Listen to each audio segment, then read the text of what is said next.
This is Tribune Talk with Thomas Edwards, Special Candidates Edition. Today, we take a good look at the candidates for Place 3 on the Marble Falls Independent School District. Join us as we ask them the hard questions.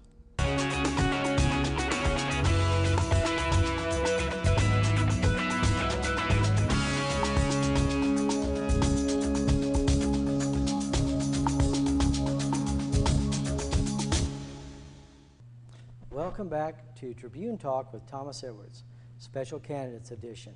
Today's edition features the Place 3 candidates for the Marble Falls Independent School District Board of Trustees.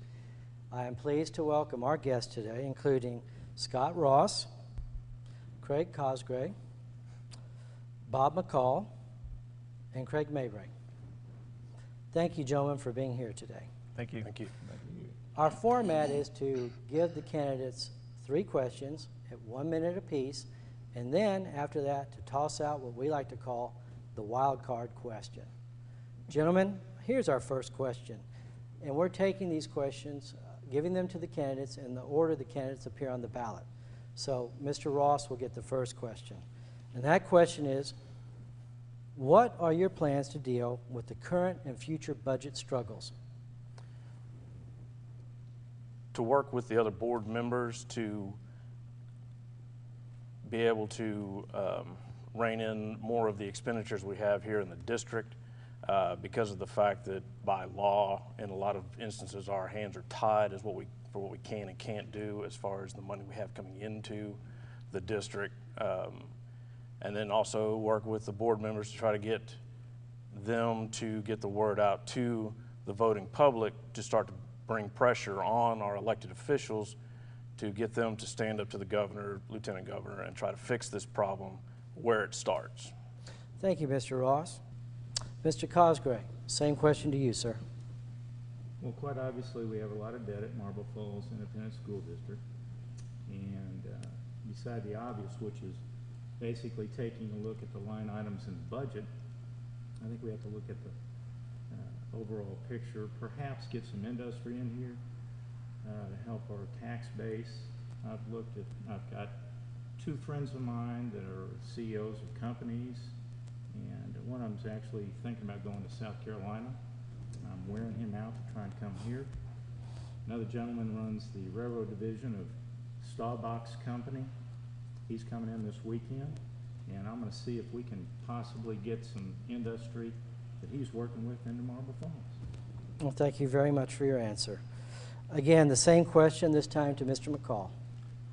Well, first, I'm running for the board to serve. I have some expertise as a retired superintendent in school finance. Marble Falls is hurting, but under the current school finance rules, every school district is hurting. It doesn't look like the legislature is going to do much to help anybody, property wealthy or property poor, this time. But school districts aren't much different than running a family budget. You estimate how much you're going to have coming in, and you spend within those limits and hopefully save something. We have wonderful facilities here, have great kids. We need to work as board members to figure out how to live within our means, and I'd like to be a part of helping us do that. Thank you very much for your response. And Mr. Mabry, same question to you, sir. All right, thank you. I think Mr. McCall's exactly right. We need to run it just like we do a household budget, and how you do that is you spend less than you make. You know, everyone obviously is aware of the current revenue issues that we have. But you know, our district also has we have a $2.3 million deficit in our general budget that we have to make up. So we can't make budget. We have to actually have a surplus in order to fill that gap. So you know, I think the board and the administration has done a good job with the attrition program, the incentive programs, and you know, as a result of that, you can see we're not having to wholesale broadly lay people off like other districts in the area.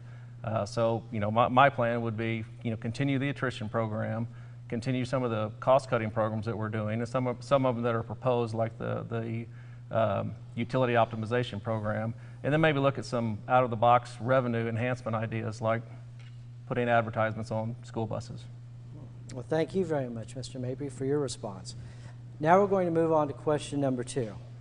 With so much emphasis on testing, how will the school board ensure students get the education they need for today's competitive and changing world?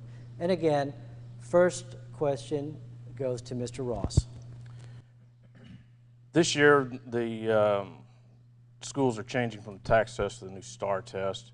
I know that the current superintendent has changed policy to try to get teachers away from teaching to a test and actually teaching course curriculum, which will, in the long run, be a better action for the students to have a better foundation in their future.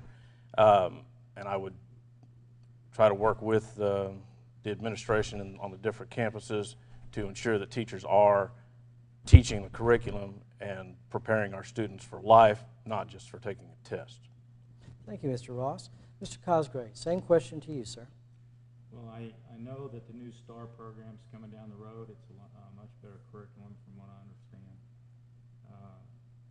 I kind of want to go back to the wisdom of the ages. I know that we're not doing the drill and kill, which is the memorization that we used to, let's say for the math tables.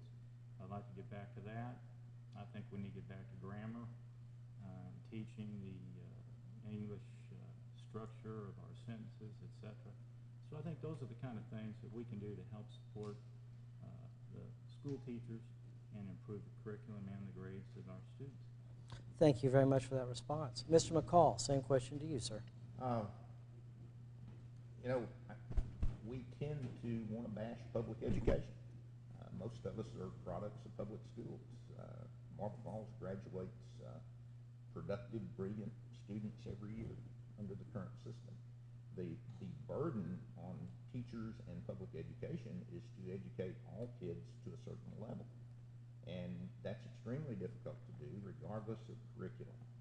I think this is kind of the golden age of public education.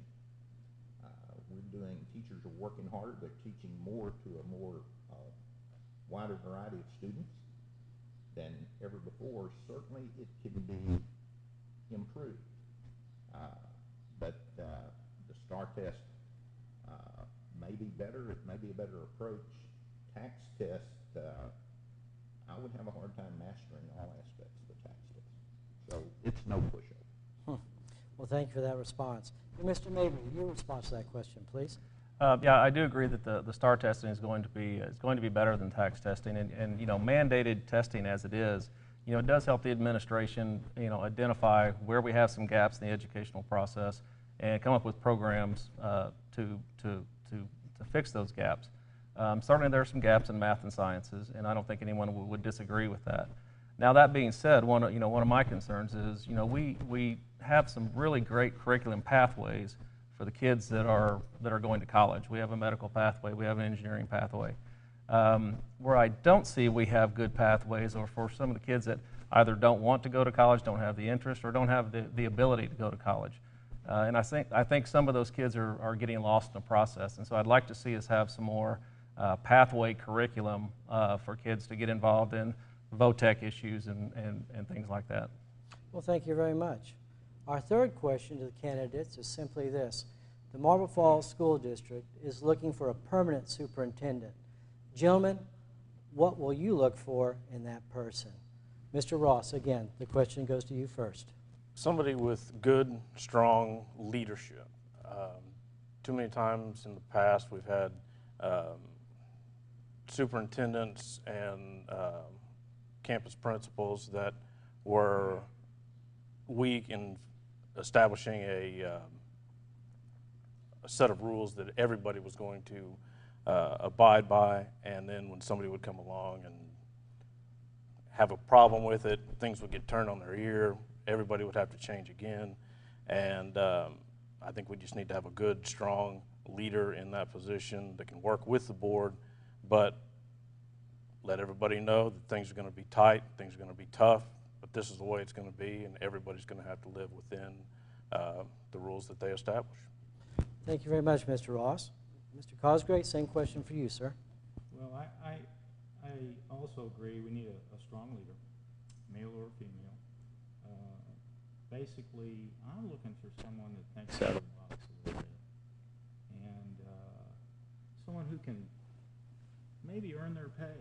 I think we talked about in the last board meeting, energy conservation. Dr. Boyle came up with that idea. I like that idea, thinking out of the box to earn a little bit of extra money or save some extra money. I also want someone who wants to take a look at the curriculum in the schools right now. And I believe that we can improve the curriculum and the way our teachers teach. And that's the mission. Take care of these children. Let's get them out of here ahead of the game. I have it in my mind that this can be the best school district in Texas, and I intend to make it so.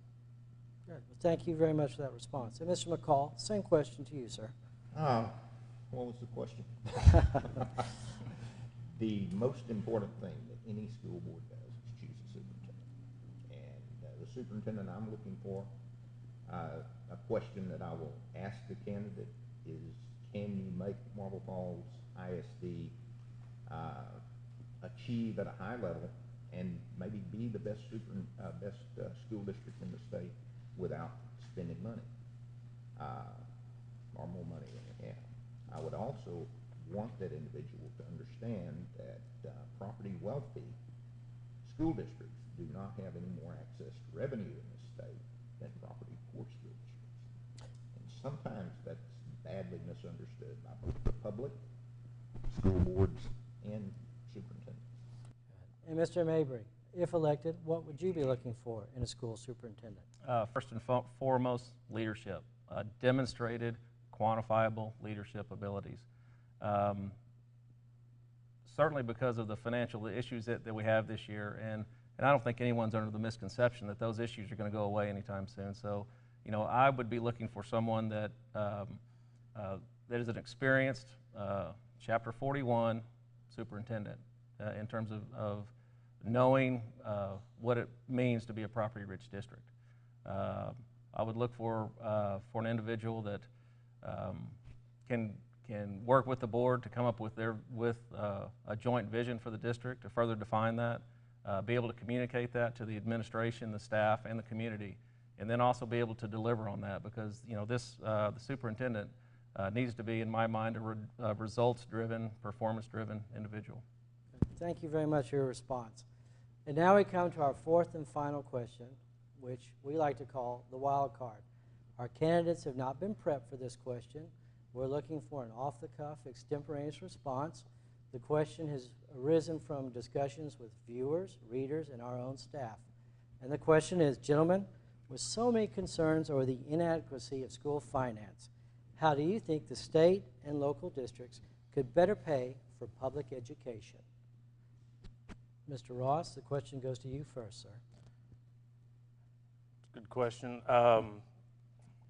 Because of my disdain for property tax, I would have to say that I would like to see that system scaled back as far as being the main source of income for schools, and either a statewide property tax put into place or statewide sales tax added to it, so that, you know, since the state takes all of our money and then puts it into a convoluted formula and gives us back an amount based on our attendance versus the property value of our district. I think a fairer system would be having a state sales tax component in there somewhere. Thank you very much for that response. Mr. Cosgrave, same question. Well, obviously, it's a big problem. Our property taxes are very high. We need to figure out a way to fix that. One of the things that really irritates me about the way we currently finance is we pay our property taxes to Marble Falls School District, and we give it to the state, and then they give it back to us, but they've robbed us. And we have no taxation without representation is what it's basically called. I don't like Robin Hood one bit. No one I know has told me where the money's going, and I think we need to get on our state legislatures and find out what in the world is going on there and fix this system, because I believe it's broken. Thank you very much. Mr. McCall, Your response, sir. Well, I certainly believe the system's broken. Texas has never, historically, never dealt with the issue of school finance except under threat of a court order or lawsuit. The statewide sales tax is the only thing probably that we could do constitutionally right now within the state that would generate the kind of revenue that would reduce property taxes and generate the money that Texas education needs. And Texas education is $1 billion business. There is the option out there that nobody wants to hear is a state income tax that would require a constitutional amendment and require a supermajority in the legislature to pass. Ultimately, as Texas ceases to be a rural state, becomes an urban state, our funding choices from the legislature need to move along those areas. Property taxes are too high and they always have been too high. Well, thank you for your answer. Mr. Mabry, your response, sir. I think it's a great question. These are certainly some very big picture issues in terms of state income tax, Robin Hood issues, and things like that need to be taken into account. My concern as a local school board, though, is that I don't want us to get mired down into details that we really don't have the authority to act on.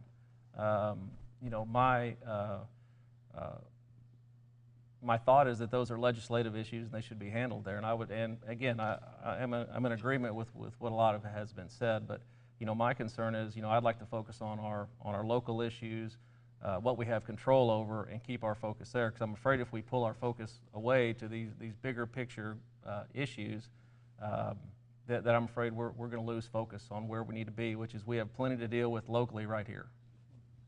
Thank you very much. I want to thank all our candidates today. For Place 3 on the Marble Falls Independent School District, our panel has included Mr. Scott Ross, Mr. Craig Cosgray, Mr. Bob McCall, and Mr. Craig Mabry. Thank you all very much for being here. Please remember, voting is May 14th. We hope you'll go to the polls. We hope you'll exercise your constitutional right. I'm Thomas Edwards. This has been Tribune Talk, Special Candidates Edition. Thank you and have a good day.